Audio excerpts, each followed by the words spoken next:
Hi, welcome back. If you're new here, I'm Michelle the Irritable Vegan. I'm here to share my vegan low FODMAP journey and hopefully take some of the BS out of IBS.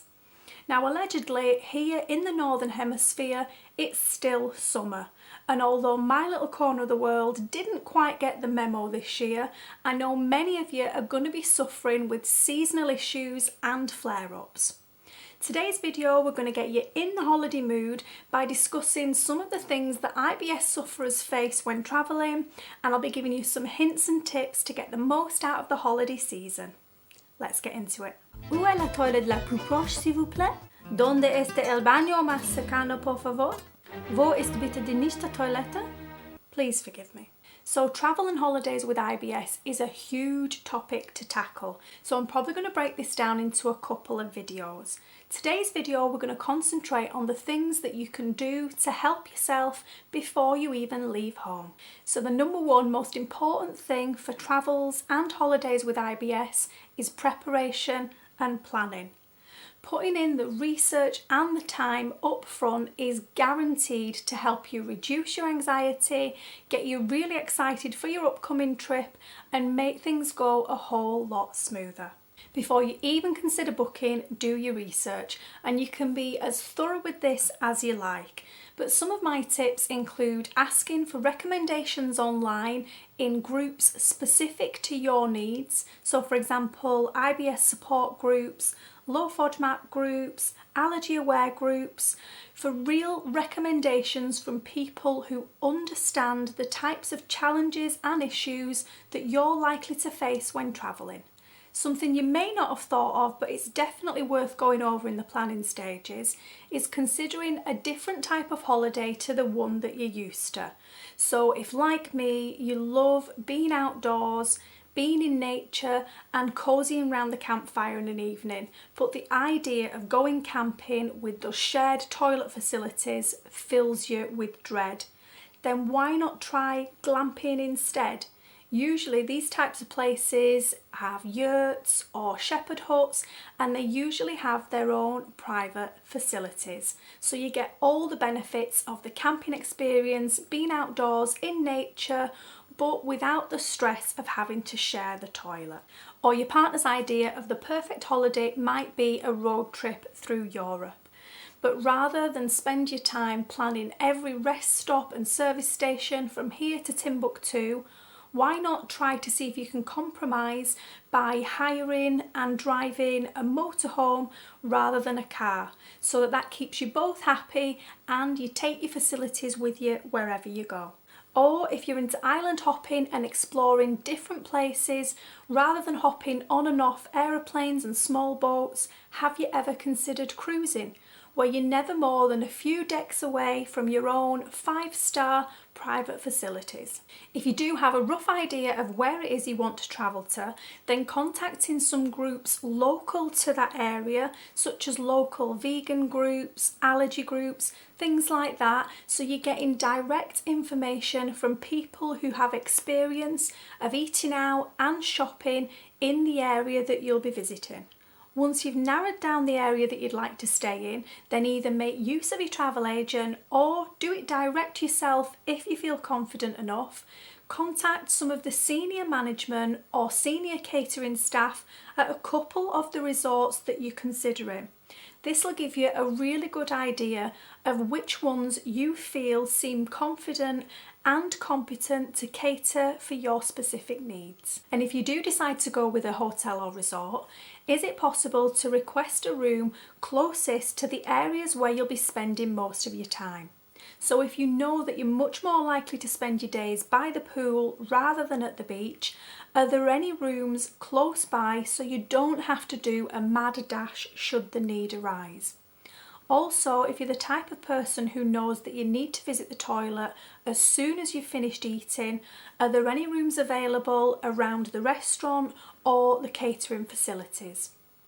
Likewise, if you choose a hotel that's high-rise or is laid out over many floors, is it possible to request a room closest to reception so you don't have too far to travel? All that being said, if I can only give you one recommendation for my preferred holiday type when travelling with IBS, it's got to be self-catering. For me, it's the ultimate way to reduce my overall anxiety and the risk of flare-ups. Now, I know that some people don't consider self-catering to be a true holiday because of the effort that's involved in preparing your own meals. All I can say to that is that I'd much rather be in the kitchen creating delicious, tummy-friendly meals than on the toilet leaving my food up to chance. Using the same type of research techniques that we've already discussed, I've no doubt that wherever you're going, you're going to come across at least a couple of restaurants, cafes, bars, and even takeaways that are happy to cater to your specific needs so that you don't have to spend all of your time cooking. And when you're staying in self-catering facilities, you've also got many more options for taking with you your favourite foods and essentials, so you've got them with you no matter what. It's really not unheard of for me to take our slow cooker along with us on our travels. And I really enjoy discovering exciting new ingredients and flavours at local supermarkets, markets and specialist stores. I think you'd be really surprised by the amount of specialist allergy-friendly foods you're going to be able to find. Something everybody should do, whether you're going catered or self-catering, is to learn some essential words and phrases in the local language. So it's pretty fair to assume that we're all going to need to know how to ask, "Where is the nearest toilet, please?" Où est la toilette la plus proche, s'il vous plaît? ¿Dónde está el baño más cercano, por favor? Wo ist bitte die nächste Toilette? Please forgive me. But also knowing some written and spoken words specific to your needs can be a massive help when reading menus and labels and trying to communicate your requests to locals and restaurant staff.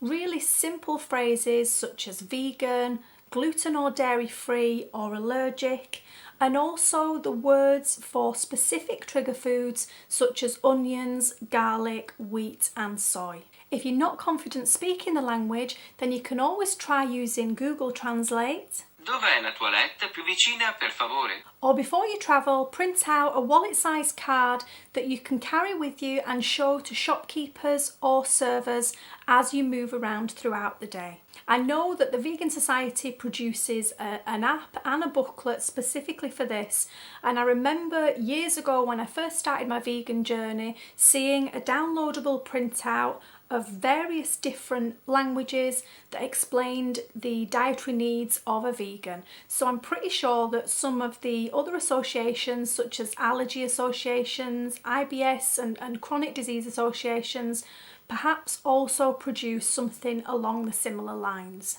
If, like me, you're somebody that despite your condition really enjoys sampling the local food and delicacies, then I recommend you do some research into some local speciality dishes before you go.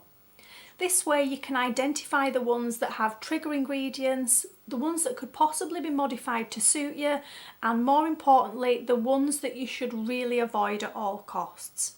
Now obviously every chef is going to have their own unique way of preparing these dishes, so you would still need to speak to the restaurant staff when you arrive, but just having a little bit of knowledge of some of the dishes that you could possibly include and avoid is going to give you that little bit more confidence of experimenting with your food. Sticking with the food theme here, I personally never travel without a packed lunch and plenty of snacks. Not only does it really help to reduce my pre-travel jitters, but it also eliminates the need to go searching when you're on the road and the chances of me ending up hungry, which is a very real fear for me. If you do have the room, then I recommend taking snacks and essentials for the duration of your entire trip. That way, if the worst really does come to the worst, you've got a little bit of something to fall back on in an emergency before you're able to do a bit more research and find something more suitable. This obviously depends on where you're going, how long you're there for, and how you'll be travelling. But personally, I'm more than happy to forgo a little bit of packing space because I'd much rather have some food, snacks and essentials with me than an extra pair of designer shoes. If you're committed to flying to your destination, then hopefully some of these hints will help. The first one is before you travel, I would always recommend that you request an aisle seat. This way you're not going to have to worry about disturbing other passengers if you do need to keep getting up and down to go to the toilet. I'd also recommend that you avoid the airline food at all costs, even if they say that they will cater specifically for your dietary needs. I've heard so many horror stories about people being promised certain types of meals and getting on board the plane with nothing else to hand and finding out that there's absolutely nothing that they can eat. So if possible, I'd always recommend that you travel with your own food and snacks wherever you can. Another non-negotiable for me is making sure that my carry-on bag includes plenty of space for a mini SOS kit. The types of things I'd include in there would be any essential medication, moist toilet tissue, spare underwear, things such as a calming essential oil blend, and if you don't want to take the liquid on board, you could possibly put this on a handkerchief before you travel. Also, those little mini rollerball travel size bottles that you can get would be ideal. Something like back flour remedies, possibly herbal teas that you could ask for once the staff come around the plane offering drinks, and things such as anything that I feel I would need to get a comfortable rest or a comfortable sleep, because I'm really not keen on air travel at all. So wherever possible, I just like to zone out and either go to sleep or immerse myself in my own little bubble. So I would have things on my phone or on an iPod such as meditation tracks, relaxing music, anything that's going to calm me down and help me relax. Wherever possible, stretch, mobilise and move around so that you're avoiding that awful heavy tummy feeling that you can sometimes get when you've been sitting or cramped up for too long. I know personally I do tend to get a lot of pain if I have been sitting for a while. So wherever possible, try to stretch out, sit up tall, breathe deeply in and out to your chest so you're moving all your diaphragm and your muscles, and have a little walk up and down the cabin. And if the worst does come to the worst, then a discreet chat with one of the crew members is likely to result in them being able to offer you ways and methods of making you feel more comfortable. Regardless of how you're travelling, before you leave, I highly recommend you discuss your concerns with a doctor and pharmacist. It's likely that they're going to be able to prescribe or recommend short-term medications that either you've never heard of or you'd not considered using in the past. These things then, along with anything else that you usually take, such as vitamins, minerals, pre or probiotics, herbal teas or essential oils, can then form part of your emergency first aid kit. I also highly recommend that you have a waterproof, portable version of this kit that you can carry around with you every day, either to the beach or on any day trips or excursions. As far as your holiday wardrobe goes, you need to be choosing clothes that make you feel physically and mentally comfortable. It's no good filling your suitcase with all the latest trends only to realise that you've nothing suitable for a flare-up day, or you're not happy with the way you look when you're bloated. In warmer climates, I tend to stick to floaty caftans and cover-ups, loose linen trousers and very forgiving maxi dresses. I also prefer to look for high-waisted bikinis, and I tend to choose swimwear that's got very flattering side panels or patterns that help give a slimming effect, particularly if I'm feeling bloated. So you've done all your research, you've learned your phrases and your bags are packed, so you're ready for the off. Well, not quite, because the final tip I've got for you is actually the single most important tip I can give you, and it's potentially a life-saving one. And that is, under no circumstances should you ever travel without adequate travel insurance. In my experience, it's a non-negotiable for everybody, but particularly for anybody who's suffering with active disease or disorders, chronic long-term health conditions, or who rely on daily medication. You absolutely should always declare any pre-existing conditions to your insurer before you commit to a policy. I also highly recommend that you contact any condition-specific groups, societies or charities for their personal recommendations and possibly to benefit from discounts on insurance. Nothing can ruin a holiday quicker than an expensive emergency trip to a hospital or clinic or losing or forgetting vital medications. Particularly here in the UK, we're so fortunate to be able to access free or drastically cut price services through the NHS that I think we often overlook or underestimate the fact that this type of healthcare is not available anywhere else in the world. And because it's something that most of us here in the UK have never had to deal with, we can't even comprehend the types of extortionate amounts of money that are actually required to access any kind of healthcare in many parts of the world. So these are my IBS friendly pre-travel tips. And if you haven't got a holiday already booked, then I really hope that this video has inspired you to broaden your horizons despite your condition and given you some confidence to get out there into the big wide world.